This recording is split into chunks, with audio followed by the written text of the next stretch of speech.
Is NBC Chip Reid. He's with the Marines in southeastern Iraq as they battled their way across the border with the British Royal Marines and encountered the first real fight.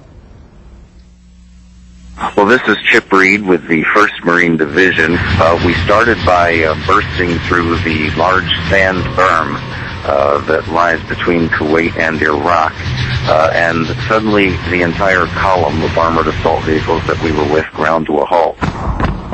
It turns out that a small column of Iraqi tanks had snuck into position on the other side of the border and attempted to ambush the U.S. forces. But the U.S. Abrams tanks that were leading our column are so fast that even though they were the ones being ambushed, they took these tanks out quite quickly. Suddenly, in the sky in the direction of Basra, or east of where we were, the sky just lit up with artillery, and it was an awesome performance of artillery to soften up the positions where we were heading. The objective of this Marine unit that we were with was to seize a gas and oil separation plant that U.S. intelligence had determined the Iraqis had intended to blow up.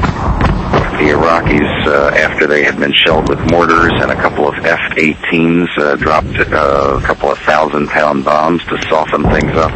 They all immediately came out with their hands up, and the U.S. forces took well over 100 prisoners there. Although they had not detonated or exploded the entire plant, they had blown up some of the pipe lines. In the prisoners' underground forts, the forts were loaded with weapons, just tons of rocket-propelled grenades that theoretically they could have used against us but didn't.